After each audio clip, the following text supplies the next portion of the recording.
Vinde a mim todos vós que estáis cansados e penais a carregar pesado fardo, e descanso vos darei, diz o Senhor. Aleluia, aleluia, aleluia, aleluia, aleluia, aleluia, aleluia. O Senhor esteja convosco. Está no meio de nós. Proclamação do Evangelho de Jesus Cristo, segundo Mateus. Glória a vós, Senhor.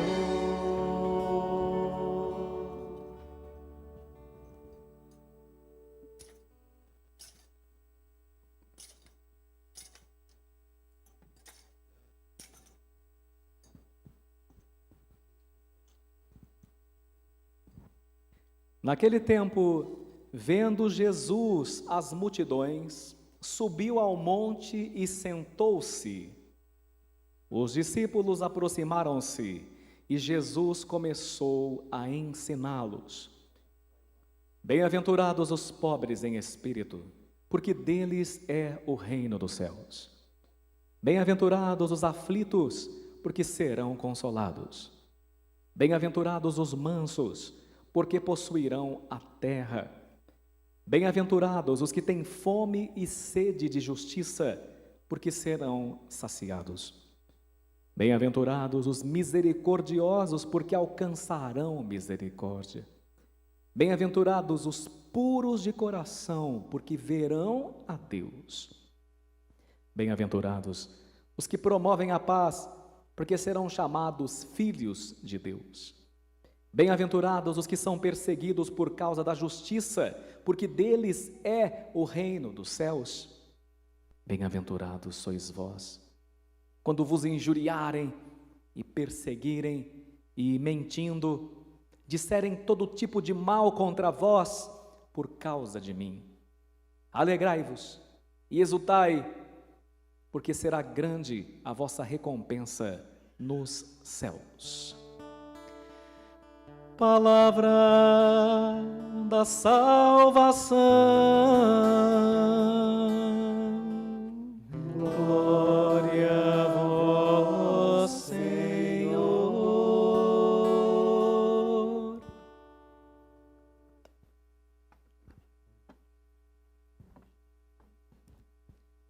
Queridos filhos e filhas da Igreja, a Santa Mãe Igreja Católica coloca, vez por outra, diante das nossas vistas, diante dos nossos olhos, uma realidade da qual o ser humano muitas vezes quer fugir, que é a realidade do nosso fim, que é a realidade do nosso fim último, da finalidade da nossa existência. Embora a morte seja uma das poucas certezas dessa vida, o ser humano evita meditar sobre isso. E hoje, tanto em finados, quanto no dia de hoje, de Todos os Santos, a Igreja coloca esta realidade diante dos nossos olhos, mas não para nos amedrontar, para nos encher de santa alegria, para nos encher de santa esperança. Porque para nós crentes, porque para nós que cremos, a morte não se trata de um caminhar para o vácuo existencial, ou seja, nós não caminhamos para o nada, nós não caminhamos para o vazio, mas nós caminhamos para um encontro. Para o cristão, para o católico, a morte não é uma caminhada para o vazio, a morte é uma caminhada para um encontro. E que encontro é esse? Todos nós nos encontraremos com o nosso Criador, com o nosso Pai, mas também nós teremos um encontro com aqueles que chegaram na nossa frente no paraíso, que são os santos e santas de Deus, amigos nossos, familiares nossos, que nós reencontraremos. Então a primeira grande mensagem dessa Santa Missa, dessa solenidade é: para nós a morte não é um caminho no nada, não é um salto no escuro, não é um salto no vazio, mas a morte para nós é um encontro com o nosso Pai e um encontro com as pessoas que Deus colocou em nossa vida e que chegaram antes de nós. Então nunca se esqueça dessa primeira lição: a morte para um católico, a morte para um verdadeiro crente, ou seja, aquele que crê em Deus, é um encontro. E é desse encontro que nós estamos celebrando, que nós estamos falando nessa liturgia de hoje. Essa é a primeira coisa. A segunda coisa, não menos importante, e justamente por causa disso, a igreja crê em algo, numa doutrina que tem um nome. Vamos falar com o padre o nome dessa doutrina. Fala comigo. Comunhão dos santos. O que é a comunhão dos santos? Não é uma coisa muito simples de explicar. Requer uma teologia desenvolvida, mas vamos pegar uma metáfora, né, um exemplo para a gente poder entender. Então veja bem, imagine só que de repente a sua família começa a passar por penúria, por provação, talvez alguém fica doente e vocês não têm condição de pagar o tratamento, e o tratamento, portanto, muito elevado.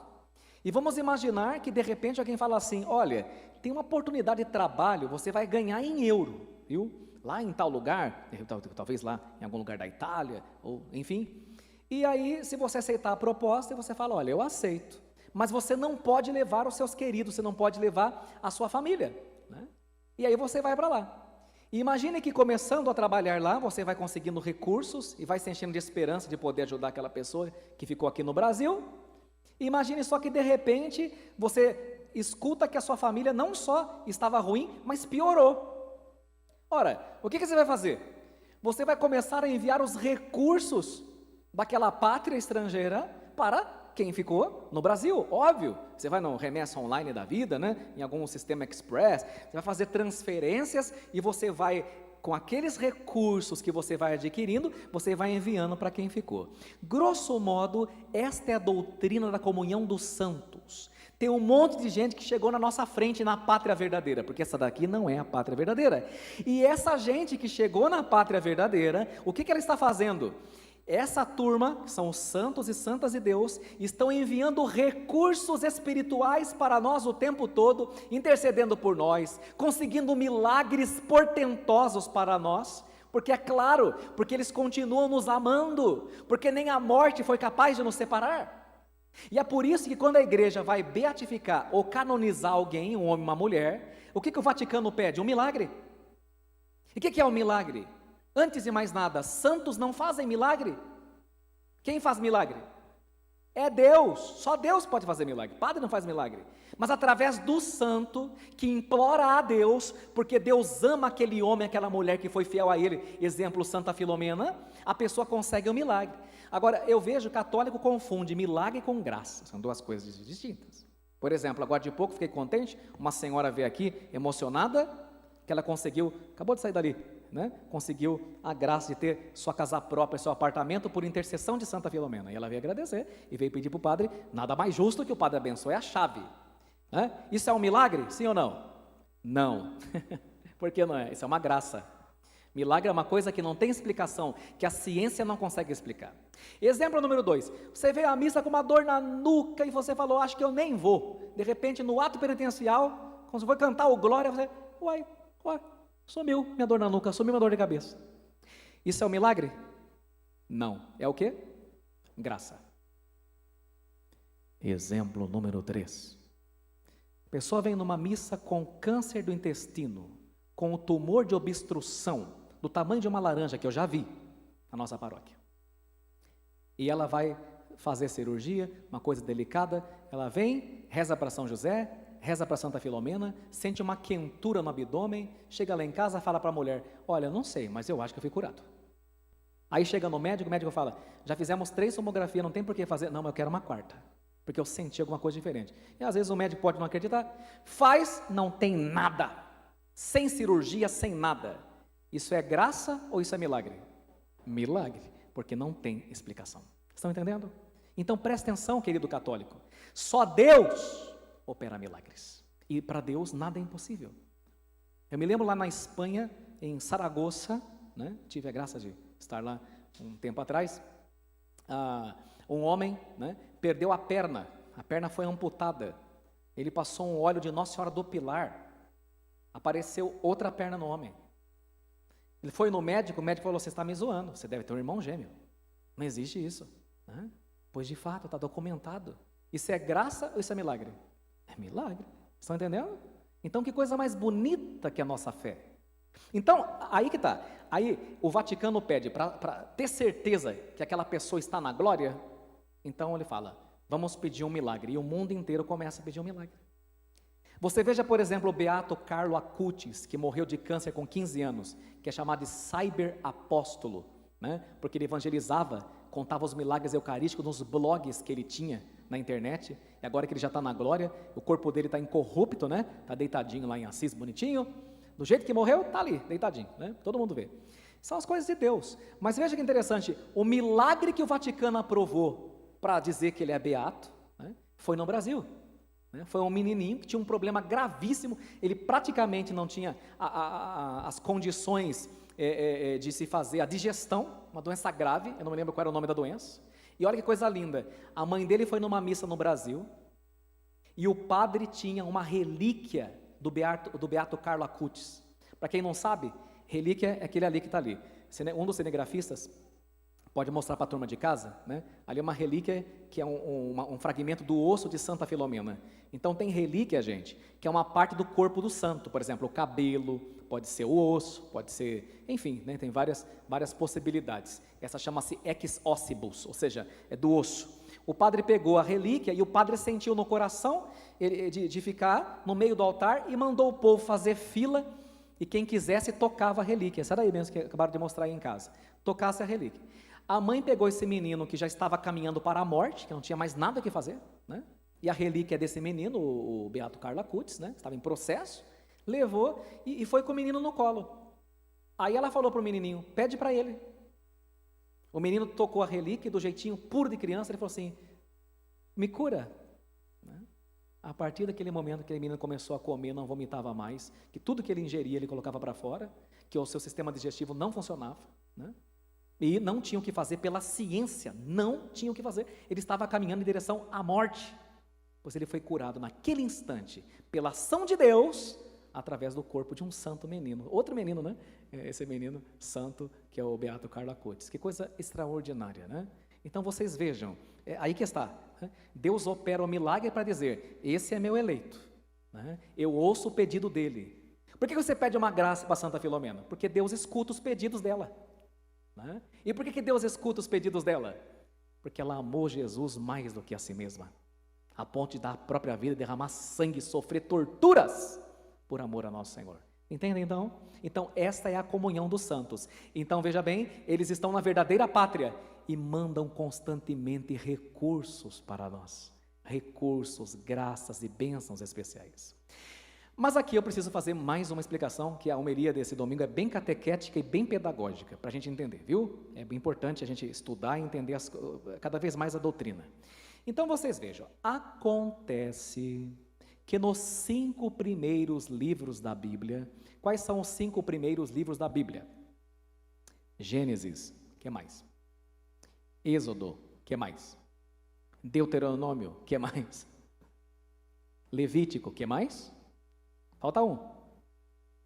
Números. 5 livros da Bíblia. Chama-se Torá. Né? Nos 5 primeiros livros da Bíblia, gente, santo era uma expressão, um adjetivo que só se dava a Deus. Ninguém podia ser chamado de santo. Vocês entendem? Só Deus é santo. Tanto é que na oração eucarística o padre fala assim, o pai também, diz assim, na verdade vós sois santo e fonte de toda santidade.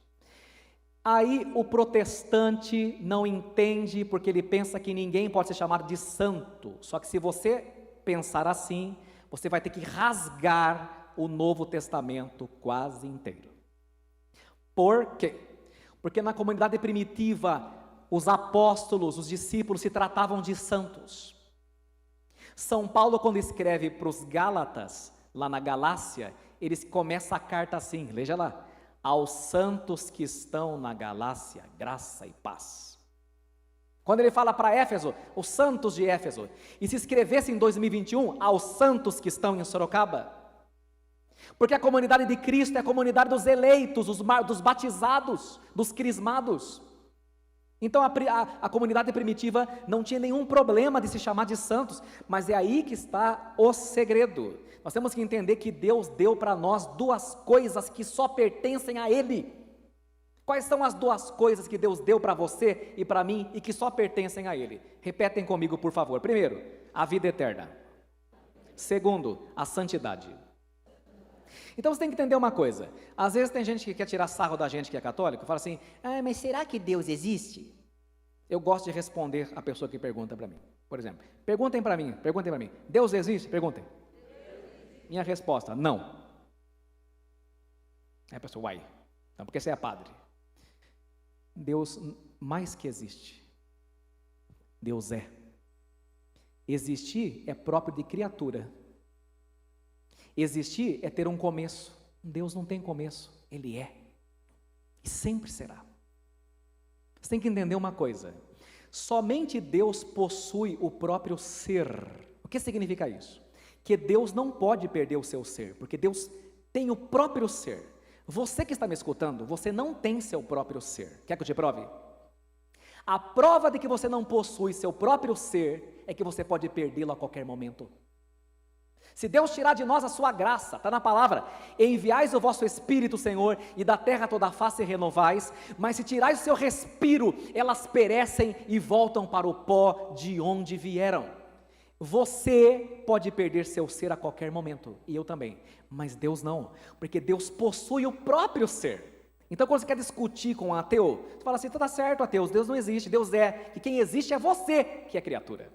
Agora presta atenção, esse Deus que possui o próprio ser, o que acontece? Ele comunica o seu ser a nós. Então Deus partilha com você uma coisa que é dele, e você existe porque Ele te dá o ser. Mas quem tem o ser? Ele. Nós não temos. Isso é uma coisa muito profunda. Então veja bem, Deus deu para você a vida eterna. Deus partilhou com você a imortalidade, mas isso é uma coisa que só Deus tem. Então o cachorrinho não tem, o macaquinho não tem, a calopsita não tem. Você tem. Por quê? Porque é a segunda leitura, porque nós somos filhos de Deus. Veja que presente nós ganhamos. O cachorrinho não é filho de Deus, o gatinho não é filho de Deus, são criaturas. E é por isso que você tem que batizar o bebê o mais rápido possível, porque enquanto ele não é batizado, ele é uma criaturinha. Batizado, você é herdeiro, você é marcado com o selo de Deus. Então veja a sua dignidade, para depois o demônio te jogar na lama. Então, primeira coisa, Deus nos dá a vida eterna, mas a vida eterna pertence a Ele. E segundo, Deus nos dá a santidade, mas a santidade pertence a Deus, mas Deus quer que a gente participe da santidade dEle, e por isso Ele diz na palavra, repete comigo: sede santos, porque eu, vosso Deus, sou santo. De novo, que vocês estão muito fraquinhos comigo: sede santos, porque eu, vosso Deus, sou santo. Então você veja, todos somos chamados a participar dessa santidade de Deus. Você entendeu bem? Então só Deus é santo e só Deus é imortal, mas você agora é imortal também. Você nunca vai morrer. Por quê? Porque Deus te deu essa faculdade. Deus te deu essa possibilidade de participar de duas coisas que só pertencem a Ele. Entendidos até aqui? E é por isso que existem os santos. É isso, né?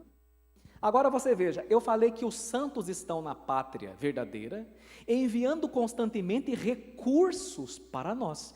E isso está muito claro, por exemplo, em Apocalipse capítulo 8, versículo 3. Aí eu vou pedir para os nossos sacristãos e acólitos trazer aqui o turíbulo e a naveta para eu explicar. Então, repetem comigo Apocalipse 8. Vamos lá, falem com o padre.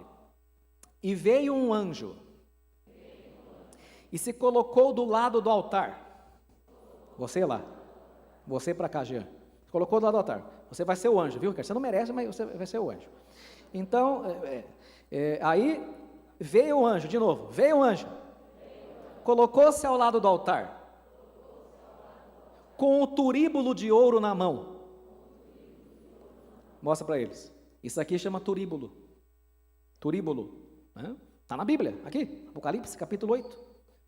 A missa católica, ela é certinho o livro de Apocalipse. Certinho, na nossa liturgia.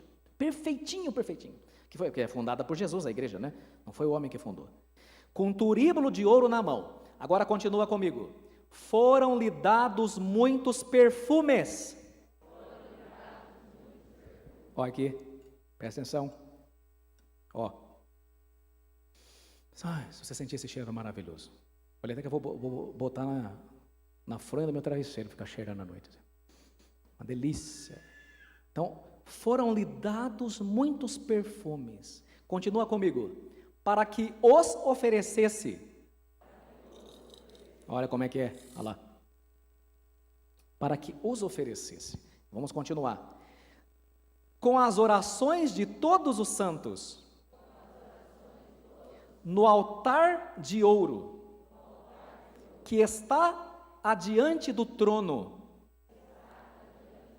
Olha para a missa. Olha o altar. Olha o trono. Olha o turíbulo. Olha o perfume.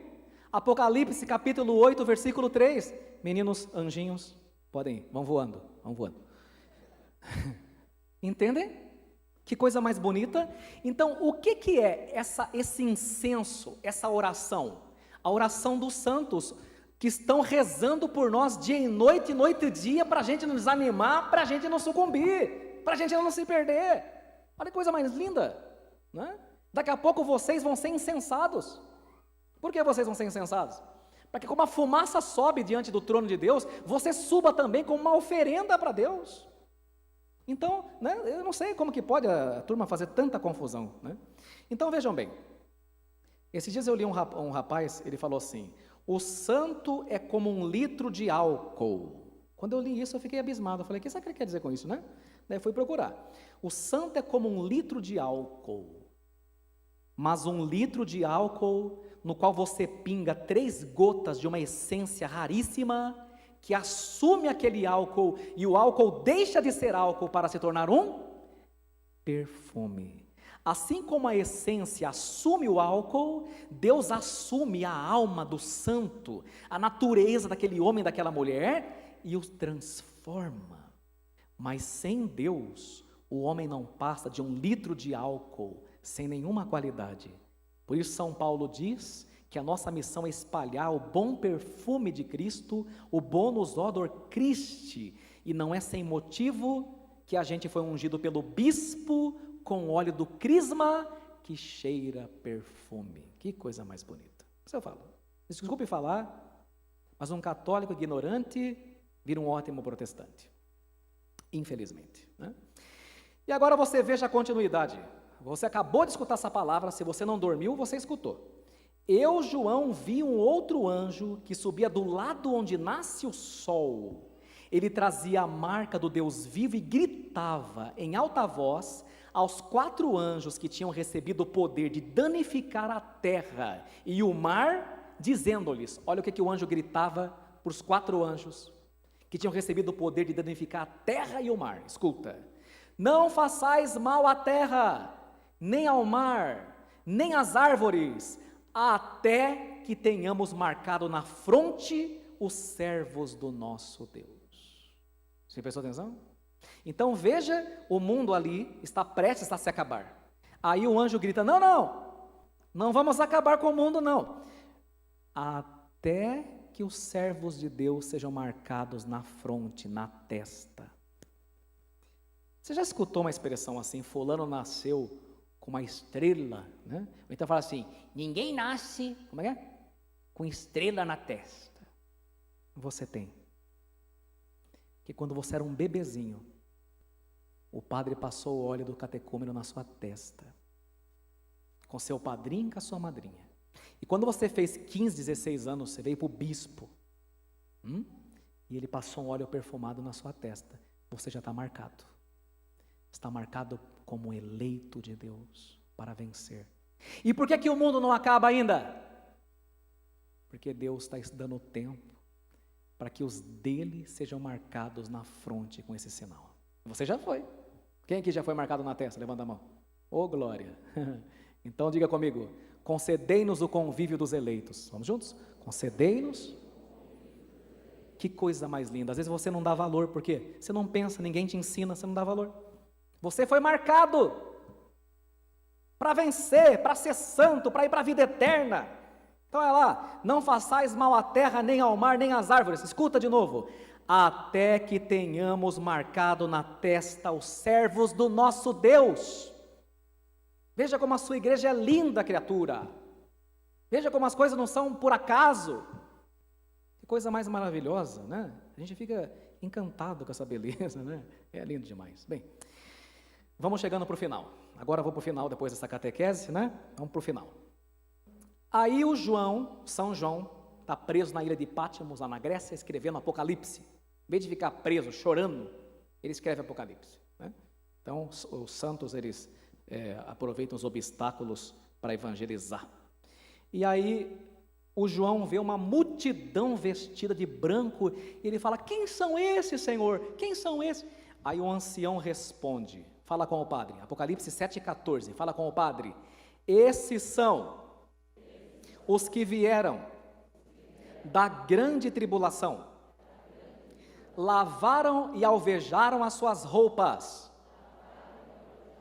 no sangue do Cordeiro. Eles vieram da onde mesmo? Da grande o quê? Quem aqui tem tribulação? Aleluia, né? Um dia a gente vai escutar isso também. Eu vim da tribulação, tribulação é comigo mesmo. Porque aqui nessa terra é a salve rainha, gemendo e chorando no vale de lágrimas. Eu não sei se alguém já foi claro com você, mas é bom que seja, né? Que eu seja também. Nessa terra, você vai ter momentos de alegria. Você vai ter momentos de felicidade. Mas você não vai ser feliz plenamente aqui. Porque você não foi feito para aqui, você foi feito para o céu. Entende? Por isso que às vezes a gente realiza um monte de sonho, está contente, tudo dando certo. De repente dá uma tristezinha, um borocochô. O que é aquela tristeza? Eu não sou daqui. Eu não sou daqui. É por isso que às vezes, né, está com a namorada, está com o namorado, está com o marido, está com um carro novo, e sendo honesto, ai meu Deus, de vez em quando tem uma tristeza, uma angústia, né? É saudade do paraíso. Porque a gente não é daqui. Entende? Então, eu estou dizendo que é só tristeza? Não estou dizendo. Estou dizendo que a gente vai ter momentos de alegria, momentos de felicidade. Mas a felicidade plena não cabe neste planetinha azul, porque só cabe na vida eterna. E isso que nós estamos celebrando hoje, ao celebrar todos os santos e santas que já estão na felicidade plena. Agora veja, vou perguntar de novo. Esses santos vieram da grande o quê? O que significa isso? Para alcançar a santidade é preciso passar pela... Isso, meu filho e minha filha. É preciso passar além da dor. Contudo, esse passar pela dor não significa sofrer de forma passiva, mas antes de tudo abraçar o sofrimento diário, oferecendo para Cristo, sem fantasias. Nosso bispo Dom Júlio, ontem no sínodo, ele falava uma coisa que eu falei, nossa, eu nunca pensei nisso. E vou ensinar para quem não sabe. Eu aprendi ontem, né? Talvez você já saiba. Nessa terra, você vai ter sempre 3 tipos de experiências.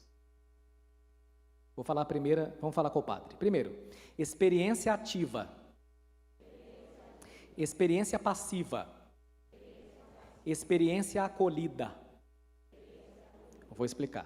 Vou explicar com o mesmo exemplo que o bispo deu. Por exemplo, como você sabe se eu tenho uma laranja, a laranja está doce ou azeda, como você sabe? Chupando, não tem outro jeito não. Não tem outro jeito, tem que experimentar. Então isso é uma experiência ativa. Tem coisas que você experimenta porque você quer, você deseja. E aí você faz experiência ativa boa, e às vezes também faz experiência ativa ruim. Agora, existem experiências passivas. Por exemplo, uma pessoa muito querida da sua família sofre um acidente. Ou você sofre um acidente, né? Ou de repente, alguém muito querido seu parte. Você tem controle sobre isso, sim ou não? Não. Você desejou isso? Então, uma experiência passiva, né? Agora, na experiência passiva, você pode ficar bravo com Deus, você pode xingar, você pode parar de ir na igreja, Ou você pode falar, Senhor, estou sofrendo, mas o Senhor sofreu muito mais, e eu não estou entendendo o que eu estou vivendo, mas eu quero unir esse meu sofrimento ao Senhor crucificado, Senhor. Faz de mim uma pessoa melhor. Se eu estou passando por isso, que eu chegue do outro lado melhor do que quando eu entrei. Aí isso se transforma em experiência acolhida. Entendeu? Experiência ativa, experiência passiva e experiência acolhida. Então, as tribulações da nossa vida não precisam ser experiências passivas. Podem se transformar em Cristo em experiência acolhida. E aí, quando você sai da tribulação, você está mais santo, você está melhor, porque não tem outro jeito de Deus, entre aspas, fabricar santos, se não for pelos nãos, pelas tribulações, pelas dores, pelos sofrimentos, mas são sofrimentos que não são um fim em si mesmo, que valerão a pena, desde que nos torne aquilo que Deus quer que nós sejamos. Por isso Santo Agostinho vai dizer assim: Deus é o médico, e o remédio que Deus usa muitas vezes são os sofrimentos, não como uma condenação, mas como salvação para nós. Você já olhou para o sofrimento como remédio? É importante pensar nisso. Eu não sou eu que disse, Santo Agostinho, bispo e doutor da igreja. Então eu quero terminar a homilia contando uma coisa para vocês, que eu já contei aqui há 7 anos atrás, mas como tem gente nova, é bom repetir, e tem gente que já esqueceu. Terminar. Tinha um grupo de mulheres que elas faziam círculo bíblico, meditavam a palavra, né? E um dia elas estavam lendo o livro de Malaquias, no Antigo Testamento, capítulo 3. E lá no livro de Malaquias, capítulo 3, está escrito assim, vou falar como está lá: Ele assentar-se-á como fundidor e purificador da prata. Ele assentar-se-á como fundidor e purificador da prata. E aí uma das mulheres perguntou, mas o que quer dizer que ele vai se sentar como fundidor e purificador da prata? Daí uma respondeu, acho que a prata tem que ir para o fogo, né? A outra falou, acho que deve ter impureza, né? Daí ela falou assim, segunda-feira nós vamos no seu Zé Ourive, e nós vamos pedir para ele explicar para nós esse versículo. Ah, mas o Zé nem crê. Sim, mas ele é Ourive, ele deve saber. E a mulherada na segunda-feira foram lá. Chegando lá, ela falou assim, olha, a gente sabe que o senhor não acredita, mas está escrito assim, ó, Malaquias 3, ele assentar-se-á como fundidor e purificador da prata. A gente não entende isso aqui. Ele falou assim, não tem problema, vem aqui, eu vou mostrar. Aí levou a mulherada lá, no lugar que ele purificava a prata, num forno, aquela coisa vermelha, né, altíssima temperatura. Ele falou assim, olha, eu vou colocar essa peça de prata aqui, que eu vou forjá-la, vou moldá-la. Tem que ser uma temperatura bem alta, porém a temperatura correta, e vai iniciar o processo de derretimento e purificação. Daí ele falou, agora eu tenho que sentar aqui e ficar olhando. Daí ela falou, olha, tá batendo lá. Ele vai se sentar como o fundidor e o purificador da prata. E aí ele falou assim para ela, a experiência vai ensinando a gente. Esse objeto de prata, ele não pode ficar aqui nem um pouco a mais, nem um pouco a menos, né? Se exceder o tempo, eu perco a peça. E menos, eu não consigo terminar meu trabalho. Aí uma das mulheres perguntou, mas como é que você vai saber o momento certo de tirar a peça? Ele falou, essa é a parte mais fácil. Falou, por quê? A hora certa de tirar a peça é quando eu olho para o forno e eu vejo a minha imagem refletida na peça. Quando eu apareço ali como se fosse um espelho, está na hora de tirar. Naquele momento, as mulheres entenderam coisas maravilhosas sobre o que é o processo de santidade. Se se deseja uma joia de boa qualidade, deve-se mantê-la em meio a chamas mais quentes. Viu? São Padre Pio falava assim, fala comigo, quanto mais uma alma é tentada, mais amada ela é por Deus. Então, se você tem tentação, olha, Deus está chonado em você, viu? Apaixonado em você. Quem tem tentação? Que bom, Deus nos ama, viu? Deus permite a tentação, e quanto mais você é precioso para Deus, mais tentado você é. São João Maria Vianney, que está ali, está vendo ali? Que ele era devoto de Santa Filomena. O diabo botava fogo na cama dele. Ele ia dormir, o diabo tacava fogo. Ele era tentado até você chegar. Chega uma hora que ele falou, diabo, deixa eu dormir um pouco, né? Taca fogo lá mais para frente, agora eu vou dormir. Segunda coisa, O calor das chamas queima as impurezas daquela peça da prata e purifica. Do mesmo jeito, os sofrimentos e atribulações vêm para nos purificar. Por isso são os que vieram da grande tribulação. E Santa Filomena? Da grande tribulação. Outro detalhe, o ourive tem que ficar o tempo todo de olho na joia. Não se pode tirar os olhos dela. Deus também não tira os olhos de você quando você está no olho do furacão. Deus não tira os olhos de você. Está na palavra. Os olhos do Senhor estão voltados para os justos, para aqueles que o temem. Mais uma implicação. Se a prata for deixada 1 minuto a mais, ela será totalmente destruída. O que significa isso? Nem 1 segundo a mais, nem 1 segundo a menos daquilo que você suporta, Deus vai permitir na sua vida. São Tiago fala para nós, Deus jamais vai permitir que sejamos tentados acima de nossas forças, porque Ele é fiel. Então eu sei que às vezes a gente passa por momentos muito difíceis, a gente fala assim, meu Deus, eu não vou aguentar. Mas se Deus perceber que a prata não aguenta, essa prata é você, Ele te tira do forno na hora certa. Nem 1 minuto a mais, nem 1 minuto a menos, porque Ele é fiel. Conclusão? Pergunta agora, não precisa responder, responda no seu coração. Uma pergunta. Quando é que nós vamos embora desse mundo, meus irmãos e minhas irmãs? Quando é que você vai embora desse mundo? Resposta: quando finalmente Deus e os irmãos olharem para mim e para você e poder dizer, já vejo a minha imagem refletida nele e nela, como se parece com seu pai, está na hora de colhê-lo, está na hora de chamá-lo. E não estava planejado para falar isso que eu vou falar agora, mas eu vou falar uma coisa bonita. Uma criança chegou para São Padre Pio e perguntou assim para ele, ô padre, por que os bons morrem cedo? E São Padre Pio falou assim, minha filha, me perdoe, é muito emocionante, me perdoe, mas ele disse assim, quando você vai a um jardim, qual é a rosa que você colhe? E a criança respondeu, a mais bonita. Ele disse, Deus é assim também. O dia em que as pessoas olharem para mim, para você e falarem, estou vendo Deus, está na hora da gente ir embora. Mas enquanto isso não acontecer, você está aqui nessa terra, porque você e eu não somos santos ainda. Temos um longo processo a percorrer. E que Deus nos ajude, que a gente atinja essa meta. Em nome de Jesus. Amém. Santa Maria, ora pro nobis. Santa Dei Genitrix, ora pro nobis. Santa Virgo Virginum, ora pro nobis. Sancti Michael Gabriel